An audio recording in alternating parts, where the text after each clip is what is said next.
கொடைக்கானல் மலையில் தங்கும் விடுதிகள், பண்ணை தங்கும் விடுதிகள், ஹோம் ஸ்டே உள்ளிட்டவை அனுமதியின்றி இயங்கினால் புகார் அளிக்குமாறு கட்டணமில்லா தொலைபேசி எண்ணை மாவட்ட நிர்வாகம் அறிவித்திருக்கிறது. இதன் பின்னணி குறித்து தற்போது பார்க்கலாம்.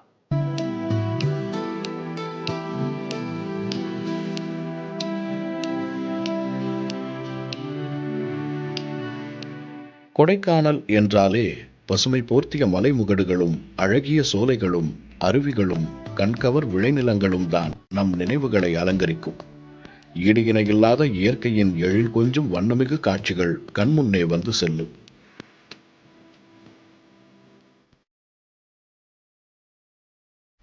சூழல் முக்கியத்துவம் கொண்ட கொடைக்கானல் மலைப்பகுதி தற்போது கட்டுமானங்களால் நிறைந்து வருகிறது.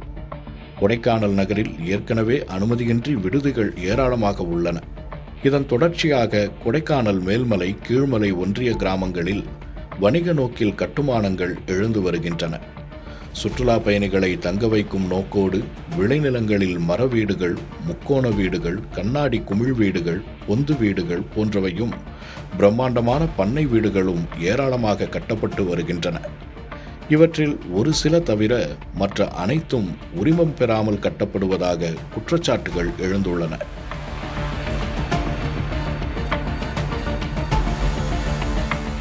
வீடுகளிலேயே சுற்றுலா பயணிகளை தங்க வைக்கும் ஹோம் ஸ்டே முறைக்கும் பண்ணை விடுதிகளுக்கும் மத்திய மாநில அரசுகளின் அனுமதியின் பேரில் ஏற்கனவே உரிமம் அளிக்கப்படுகின்றன. ஆனால் கொடைக்கானல் மலையில் உரிமம் பெறாமல் நூற்றுக்கணக்கானவை முளைத்துள்ளதாக சென்னை உயர்நீதிமன்றத்தில் வழக்கு தொடரப்பட்டது. இதையடுத்து அனுமதியற்ற காட்டேஜ்கள் உள்ளிட்டவை மீது நடவடிக்கை எடுக்க உயர்நீதிமன்றம் உத்தரவிட்டது.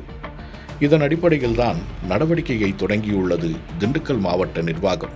உரிய அனுமதியின்றி இயங்கும் பண்ணை தங்கும் வீடுகள், ஹோம் ஸ்டே உள்ளிட்டவை குறித்து புகார் அளிக்குமாறு கட்டணமில்லா தொலைபேசி மற்றும் வாட்ஸ்அப் எண்களை அறிவித்துள்ளது.